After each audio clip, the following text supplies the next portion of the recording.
Hi, friends. Welcome to the Colleagues for Life podcast. My name is Megan Hunter. I'm your host. We are still in the Origin series, which is a series where we talk about the magic of human connection. And today, with me, I have Yangyang. Thanks for having me. You're welcome. Thanks for being on Colleagues for Life. I feel like this episode has been a long time coming. It has been. Yes. Yeah, really excited for it. Love this impromptu do that we did up in an Indigo here. Because that's how we roll. We go to public spaces and we bring ourselves to it. And then we make ourselves at home. Yeah. And it's kind of lovely because you and I are birthday buddies in a way. In a way. Although right across the zodiac lines, I think. It's true. I straddle the zodiac line. I am a cusper. I am Taurus Gemini. I'm 20, so technically Taurus, but also Gemini. So I feel like I'm extra complicated. Get the best of both worlds. All right, well, Yangyang, the moment they've all been waiting for, but I've been waiting for because I love reminiscing in a we met you moment. How did we meet? Yeah. So there's sort of a pre to the meeting, and then there's the actual first meeting. Okay, go on. How do you remember this? It was probably 2 a.m. I was lying in bed, which you should not be holding your phone at 2 a.m. because it does funny things to your brain. But it was in a period of life about exactly a year ago, to be honest. It was. Yeah. And I was in a transitional sort of period in my life where I was looking at new career opportunities and sort of exploring what would be next for me, and having had a really non-linear sort of career pathway, opened up both opportunities, but also kind of like moments of anxiety around sort of what that next thing could be, because it wasn't a straightforward sort of next step. And so my background had been in mental health, and I worked in media production, and I worked in research, and I worked in teaching, and I worked in policy work and consulting. And then I was, the latest role I had sort of just left at that point in life was still in a post-secondary space, but in an equity, diversity, inclusion, strategy-focused role. And I loved that role. Everything about it made sense to me. And maybe the conversation may lead to that bit of it. Yeah. But, you know, at the time that I was doing this EDI, or EDIA, equity, diversity, inclusion, accessibility, and sort of social justice-oriented work, it wasn't really yet formalized as a profession, I would say. Yeah. A lot of the people that went into that type of work sort of came in very, very value-driven, and there were, you know, already many sort of brewing thoughts around inclusion or belonging, and I took it from, you know, both an academic perspective, but also a lived experience perspective. And so that's how I sort of landed and led me to that world without even, you know, knowing that that world existed, to be honest. Yeah. This EDI or DEI Yep. work. And so that's where I was in life, contemplating what my next role would be. The one I held was in sort of an HR space, so people and culture. Yeah. And I thought maybe I'll grow continuously in HR. Cool. Employee well-being, in, you know, the space of how do we create a culture where people are happy at work, essentially. Yeah. Right? But you know, how do you translate that into a profession or a position? So I was struggling with that, and that's my 2 a.m. sort of rabbit hole. And I was in a career transition program at the time that urged us to sort of utilize tools like LinkedIn, which I wasn't really familiar with or really active on. And so, but I did a bit of, you know, homework, I suppose, combing through LinkedIn, trying to find what they called, you know, your aspirational tribe. Oh, yes, yes. Ah. Now that I say those words out loud, you are my aspirational tribe. Well, I was just thinking the same thing. You know, like, this is great. And this short story long. So I was using the keywords that I knew of: inclusion, belonging, psychology, you know, all those. So that already profiled, I guess, people like yourself, Megan.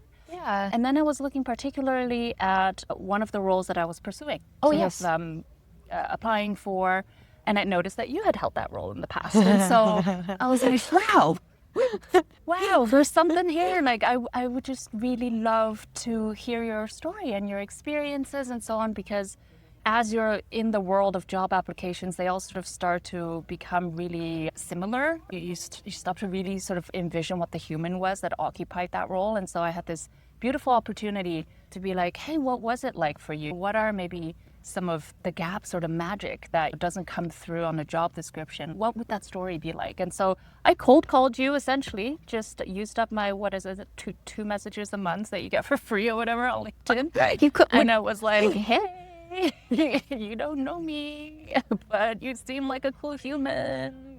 Like, can we meet? Basically, 2 a.m. I'm glad I didn't, because you responded with such grace, and we decided to have a coffee. And we met up, and that sort of brought to that first meeting. And you know what? Everything shifted for me in that first meeting. Because every time you meet somebody new, especially when, you know, there wasn't a motive per se, but I obviously had invited you, right? There was a, you know, instigated that relationship and wanted to hear your story. And so I felt like a little bit nervous because, again, I've never done any LinkedIn reach outs that way. But then we met, and I just remember within the first 2 minutes, I was like sharing my life story. And so was I. It's okay. You weren't alone. And I sort of caught myself in that waterfall of words. And I was like, wow, that's a lot. Like, you know, sort of, sorry, it's all coming out. And I just remember you saying something along the lines of like, I have that effect on people, you know? And what people tell me their secrets. Yeah. But I love it. But it was so natural, right? It was so organic. Nothing that I could really point my finger on to say, she did that or I did that or whatever. It was just sort of coming together, and it felt comfortable and it felt open, and you do have that effect on people. And I feel like, you know, I have that effect on people too. And I don't know what it is, but there's something about whether it's this like microcosmic space that we're able to create, and even those very first interactions to say, I'm so curious about you, right? And there's, you know, sort of no judgment, and maybe people feel that. It's just how do we connect? Who are you know? Hello, human. Like, who are you? Hey, who are you? You know, and something I was listening actually this morning, kind of randomly, to one of the convocation keynote valedictorian type speeches, because it's that, you know, time of year. It is. And somebody cited, or the speaker cited this Mary Oliver, who was a poet, wrote 80 years ago, a poet, something about lessons on life or something. And it's just 3 sentences. Sentences even is a big word. She said, pay attention, be astonished, and talk about it. Wow. And there's so much in there. It's sort of, how do we direct our attention when so much is asking, you know, there's so much around us that's sort of sometimes not even asking our attention, straight up robbing our attention. Right. So how do we sort of make those choices about where we direct our attention and our intention? How do we let those moments inspire us, really? How do we get to this like deeper... what I loved about our first interaction, and I guess is why we sort of decided it was worthwhile to continue knowing each other and build on this relationship. But there are these moments where, you know, within minutes, you're able to talk about some pretty deep feelings and thoughts and about life and about the world. And it wasn't so much just about, you know, I don't know, what the superficial, what you do today, or, you know, what your favorite color is or whatever. Not that that isn't important, but oftentimes I think in those fleeting interactions, it often ends up being sort of that surface level of getting to know each other. Yeah. What do you do for work? You know, like that type of, you know, I've been at so many parties where, children's parties, by the way, because birthday parties galore. Yeah. And you'll meet parents, and they're fascinating humans, right? And you know sort of how their children are, and you kind of, you know, sort of start to see the family cultures. And then, but oftentimes, one of the first questions among people you don't know is, so what do you do for work? We recently had, again, a very similar type of interaction. And it wasn't that I didn't want to explain what I did for work. I had said it so many times in setting of a party where I was just like, don't want to repeat myself again. And so I just sort of said, I have a lot of coffee with people. And and I do. And so she said, and I appreciated that she wasn't just like, oh, so sarcastic or whatever. She was like, oh, so are you a realtor? I love how she used it as an opportunity to test the occupation. Yeah, it was nice. That's awesome. And by the way, we're in the pool at this point having this conversation. And I laughed about that because I was like, no, but I do get people into spaces, I suppose. So there's some, connection about that. And of course, my job right now is sort of being about accessibility and connection and mapping out indoor spaces to give everybody the information and confidence ahead of time when they visit and or do decide to enter into their space, that they have that information available. I thought it was really funny to sort of think about the work that you do really can be dissociated from your title, from discipline, from your educational background, what have you, right? Like, and maybe that ties in a little bit in this whole Colleagues for Life theme. Yeah. And understanding, because work doesn't just happen in the office. And it's not defined by the title or your position. And I think about that quite often is sort of, who's the human stewarding that work? Yeah. And why might something like a presentation or an email or a policy document, they are the sort of objective outputs of the work, I suppose. But the person who's created that and what they've put into it and how they will take that and deliver it can make a world of difference, right? What drew me to your idea about Colleagues of Life is really trying to blur the boundaries a little bit, where everybody talks about work-life balance as if, these are two separate things and you have to somehow create equilibrium among the two. But Not going to happen. Not gonna happen. We're setting up ourselves up for an impossible task, essentially. And I kind of envy the people who are able to just say, that is work, and that's a component of me that activates at a certain time of day, certain time and place, and then I can put it there, and then I can go home or be out of work and completely dissociate myself from that. Yeah. I can't do it. I think a lot of life bleeds into work and vice versa. It's not, what's that TV show, Severance? Oh, yes. I love Severance. And I like that idea that they get play around with this idea that you're just like a completely, shut off. In the environment of work, you're this, and then in the environment of non-work, you're this. But to me, that's sci-fi, right? That's literally activating and deactivating a part of your brain. Yeah. And that I seem to not be.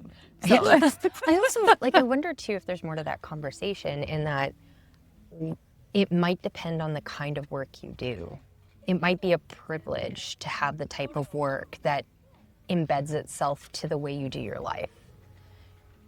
I think about even how you and I met. If you were looking for a new career opportunity and you stumbled across one and realized that, oh, I want to see the person who had it before me, or is this a new position, or what it is. And the fact that you reached out to another human being, there was going to be a natural connection in the fact that we were both drawn to the same type of work. And that type of work leads to a certain type of interaction, and the type of people that you interact with in general is going to change, is going to be different than if, say, you had a job that you weren't passionate about, where you are, like most people really, who are just trying to pay the bills. And in many cases, sometimes their job doesn't even pay the bills, but they check in and check out because a lot of times those jobs are a straight exchange from time and money, where you have to be in a physical space and you can't leave until your shift is over. And yeah, I disassociate from work in those situations too.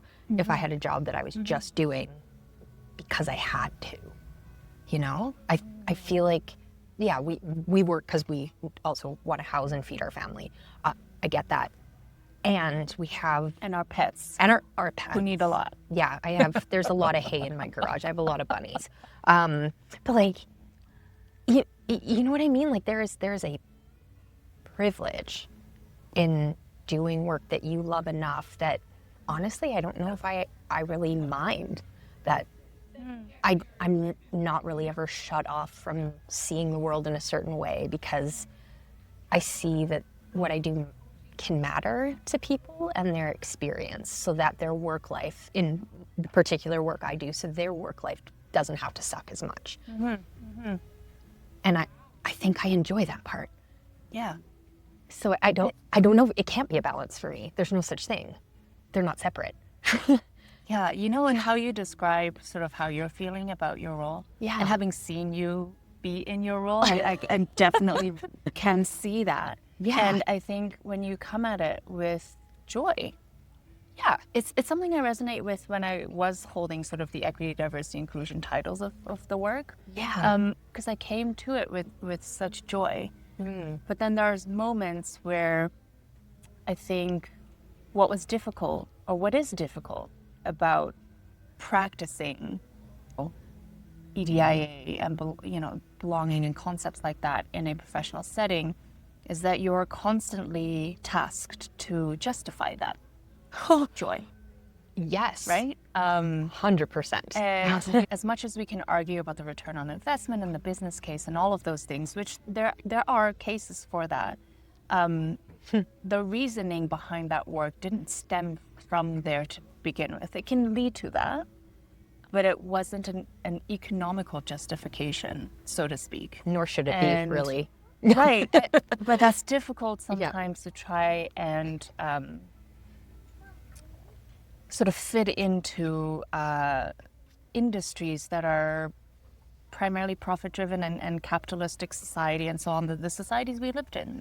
We have to feed our families, there are systems, there's the way things are set up and the way you have to sort of fit in and make an income and do all those things. But at the end of the day, that joy that I think we derive from that type of work is the impact it has on the people around us. The micro, meso, and the macro, hopefully the cultures, right? Like what types of societies do we want to build? What types of nations do we want to build? I have a friend who's brilliant, who's one of the half of the brain behind TEDx Calgary, who would often say this, like, we need to have this like nation building mindset, really. I love that. And how civic participation and how conversations like these can really move the needle and drive sort of ways that more collectively we think about creativity or innovation or accessibility, and that they aren't. I recently had this conversation again because I work for a technology company that developed a navigation app with accessibility in mind, and so access sort of amazing. Often it comes to the forefront, and it really. But it was rooted, so the tech piece, the app, that's an output. Yeah. It's not the outcome. No. Right? And oftentimes when we talk about being in the space of accessibility, the image often that would come to mind is you're building a ramp, right? What I try to do really is that narrative shifting work to say that accessibility isn't something that is descriptive or pertaining to a small 20 to 25% of the population. It's when we start to begin to think about accessibility as part of core infrastructure, as how we interact and relate with each other, when we start to think about design or access more broadly, not just from a built environment, what are the opportunities that we can then create for encounters to take place, right? Yeah. And a lot of that access too is attitudinal, right? It's that society, collective consciousness, what have you, how the public approaches or thinks about a particular topic. Yeah. So I do a lot of thinking about that right now from an accessibility point of view, but oftentimes broader, bigger concepts.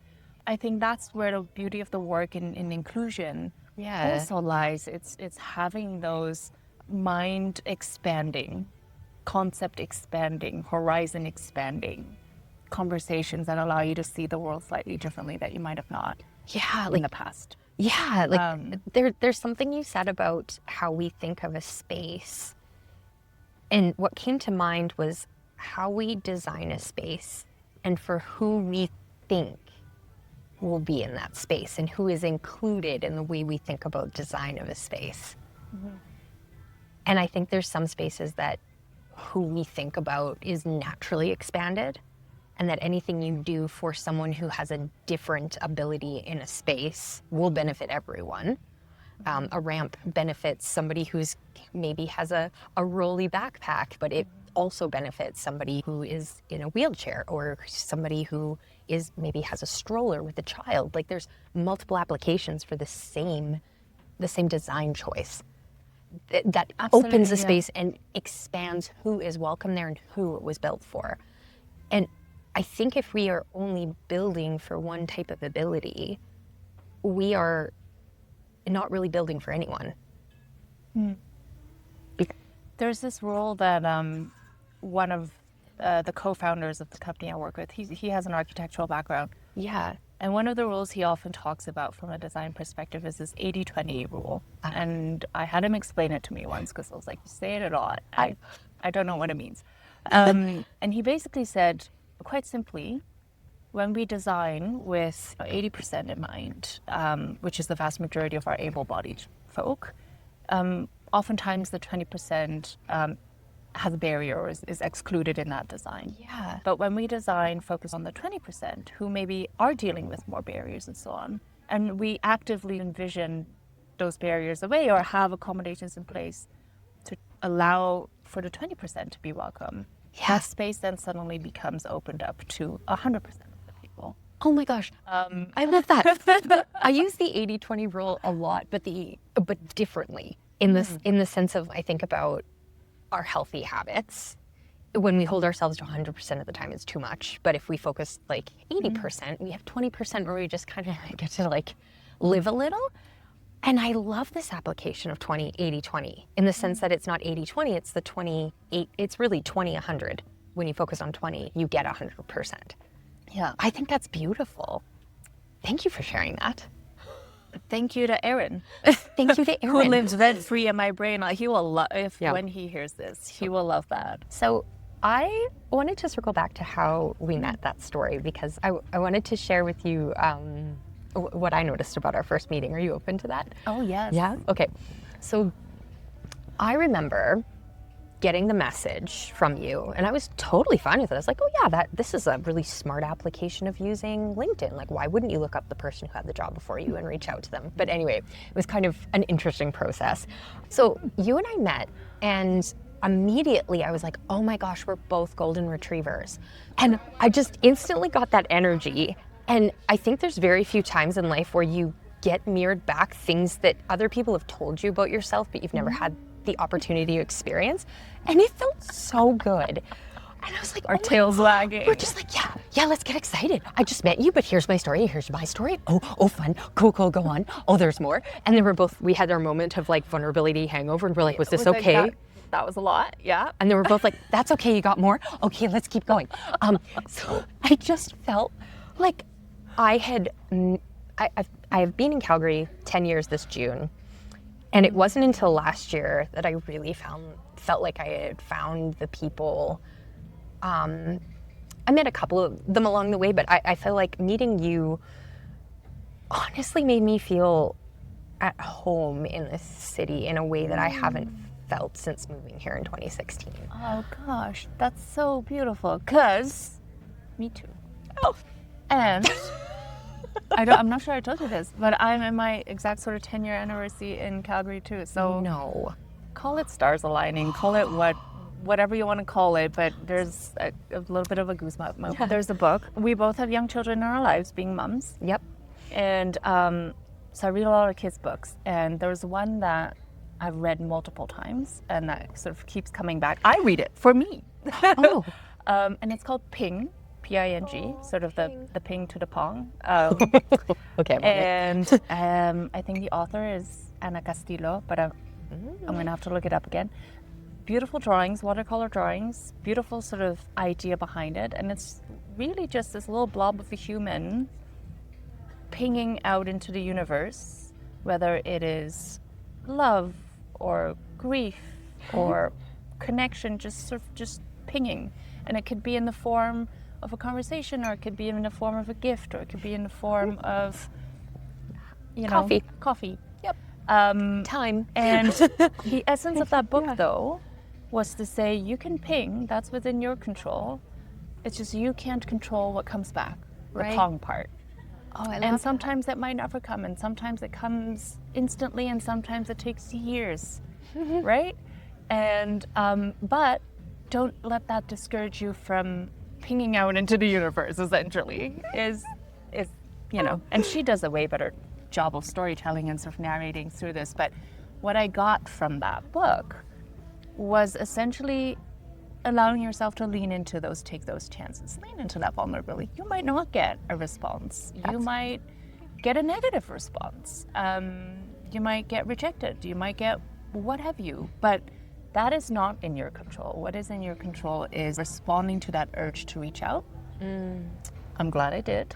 I'm 'Cause glad you did. It was very unlike me, I think, because I think I say that because I don't want to burden people or impose. Oh, yeah. Right? No. I just had this, I just told you, I have 10 years in Calgary, 9 years in the house that we're currently living in, same neighbor across the road. I know many of my neighbors, but, our neighbors across the road, have met them, oh gosh, I can't even count how many times, right? And yet, now that I'm looking for somebody to take care of my dog, because I'm going on a little trip, it's 3 days. Oh.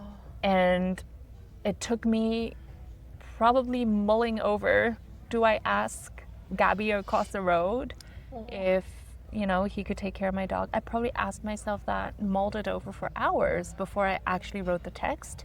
And then, of course, there's the whole built-in, no pressure if you can't, Making it so easy to say no. But Yeah. I think it comes from the space of like, I do need help and I do need support sometimes, but and like we all do. But I've come to rely on myself a lot of times for many things in life, at work, in academia. I've done, the whole PhD experience was a very independent sort of inquiry. And he was so open to say, of course I'll take care of your dog. It took all but 3 minutes probably for him to answer. And meanwhile, I had been mulling over this for hours, right? Do I reach out? Do I not? I could probably pay a dog sitter, whatever, all the other options, exhausted them all before I was like, you know what? I'm just gonna gonna send, and we'll see what comes back, And so I'm saying with that pinging, for some people that comes easy. I think in part our golden retrieverness, it's easy to want to connect with other people and so on, but in the form of giving. Yeah. And when it comes in the form of I'm asking something of you, whether it's a favor or what have you, then I get like really awkward. That And there. it takes me hours. So I'm hearing that there are some pings that are harder for you than other pings, but that's the same for everybody. Like there's And I think the reason I said I was Yeah. writing you that LinkedIn message too took a lot of 2 to 3 a.m. pondering. I hope Before I was like, what am I asking, right? And I Yeah. was asking for your time and for your generosity of being open to, sharing that time and so on. And in this fast-paced day and age of time is money and all that, you just kind of feel like, I'm asking of people's time. Yeah. And that's a precious thing. And I had no ask. It was just like, will you be with me for like... And I was like, yeah. An hour? Yeah, new friend. I was like, you want to hang out with me? Okay, great. Like, I think sometimes it's funny the pongs that come back in life. Like in some ways, like you may have thought what you did was a ping, but to me it was a pong responding to the pings that I have put out in the world. But you were just a pong that came from a different direction than the ping that I sent out, and that's okay, because life isn't a straight exchange that way either. Yeah. All the ripples. Yeah. So as you're talking about the asking, I had someone that I worked with, his name is Neil Neary, so if you ever want to be on the podcast, Neil, he used to say, ask at the risk of receiving. And I also have a lot of trouble pinging for an ask when it's asking someone for help or their time or, that is hard for me. I'm also unfortunately too self-reliant in certain ways, I would say, that I don't ask for help in the places that I could and people would willingly help me, but I am afraid to ask. So that ask at the risk of receiving really helped me, because there's also a really adult moment that we miss in not asking for help. And it's that when you ask for help, when we have good relationships and people are feeling more whole and secure in who they are, we can trust that we're getting an adult answer. When somebody says yes, they mean yes. And when they say no, they mean no. And what that also taught me was that I needed to be better at saying no when I mean no and not yes when I mean no. Because it perpetuates people not asking for help if I'm not straightforward with what I can and cannot do. And I thought just that whole lesson is a big piece of work I've been trying to unpack for the past probably 5 years, actually. I find that so fascinating, and then the image that comes up in my head. So before Calgary, I was living in Italy, in Milan. Yeah. And my husband grew up there, is from there, and I hung out with a lot of people that he grew up with and his friends of many, many years. And many of them were designers. I love that. Different types of designers because Milan. And I remember one of his best friends, I don't know how we got to this. He's not a filmmaker, but we I don't know, life happens, you come together, creative ideas come around, and we were like, we want to write a short story and sort of produce a little film or something. And there were moments in that story, which by the way, we filmed but never let out into the world, or we filmed parts of it. Yeah. But there were components of that story where we were almost from a sci-fi angle trying to unpack the space we take up Oh, yes. in the world, essentially. And for me, my sort of personal boundaries, it took many years of studying psychology and being a therapist and, going through the whole sort of academic way of understanding boundaries to start to apply that a little bit. Yeah. I'm glad I'm not A the lot of only learning, a lot of unlearning, a lot of sort of still learning. Yeah. But this friend who applied it more from a designer perspective, sort of how do we visualize that into the world, And he had this way of thinking, like, what if we just had a device, whether it's a watch or something, or a pendant or a belt, that you could sort of just hit a button and it would just whatever the radius, 1 meter, 2 meters, Purple 5 circle. meters. Purple circle. Just how much closeness are you willing to, let people be in? And that changes, right? So you have the, opportunity to adjust The purple circle. I thought that was so interesting because prior to having that image in my head of, the ability to sort of visually carve out space, was that I didn't have a circle at all. I would get really close to people and let people get really close to me. But I think it took a lot of critical thinking and life and learning to say that's not always the best approach. And it's also not always what people need. The people that come to you for help or support might not always need that. And so it's sort of how do we adjust constantly, regularly, where that invisible line lies, right? What is too much and what is too far, and what is still within the realm of I can accept this and I can move past this versus and now you've pushed it too far. And isn't that it's within relationships, it's just such a dynamic. And I think the other thing that was coming to mind as you were speaking was that I think for me, I had started to really figure out who were in my circles, like who's in the closer circle, the wider circle. And I was realizing that it had been a while since I had met somebody like super off the hop that I was like automatically, hello, come into this circle. Like when you get so good at boundaries, you trust people off the hop, you trust them to be who they are, and then you get to know them and kind of, figure out where you feel comfortable having your interactions with them. It had been a while since I was like, oh yeah, just come on in. Like, you're good, come sit on the couch. Right. And I think that's like a beautiful way to describe, I think, what happened when we first met is just like we sat down on the same couch and like shared elbow space. And it was like, well, now we're here. Yeah. And we can only get closer from here. And it took me and I didn't even mind. Like, I didn't even think about it. And I think that's kind of special. Yeah. Yeah. It really is, because we talk about that encounter as if it was the most normal thing in the world, and it kind of was. Yeah. But it's not normal in all that closeness. Mm-hmm. That really was something quite special, It's a magic of human connection moment. Yeah. Yeah. That's beautiful. And I am infinitely grateful that I had the opportunity to meet you and that we get to keep having conversations. My last two questions. What makes you a good colleague in life? Yeah. And obviously, I knew this question was coming because I have heard it being asked. And I still don't sort of have a specific answer nailed down. But I think there's two parts of that. Again, there's the colleague part of it, which is that shared drive about what the work entails. And that work could be internal work, it could be productive work. And then there's the life part. That's complex and messy and chaotic and beautiful. In terms of how I see being a colleague in life is the ability to show up in the way that the other person needs you to.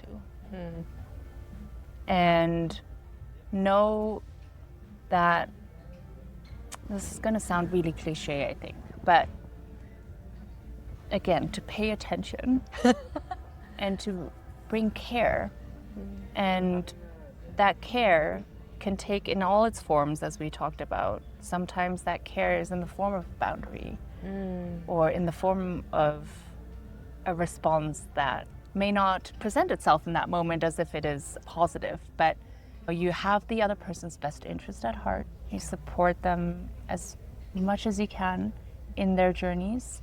You trust in their ability to flourish, and you enjoy the process of building something together, of pondering something together. So in terms of the colleagues piece, there is that association with work in the sense of collaboration and collectively some sort of achieving something, that teamwork component. And I think in our area of work, that really just means the ability to come together in our respective spaces and roles, and to sort of be able to have conversations about psychological health and safety, and conversations about inclusion and belonging, and then taking that conversation and somehow be able to apply that better in our respective jobs. That intellectual component of coming together. And then there's the life part, where there's the fact that we can laugh and cry and about things that happen beyond the confines of our the professional boundaries, and draw from there inspiration, if you will, for further thoughts and further questioning. So I suppose what makes me a good colleague in life is I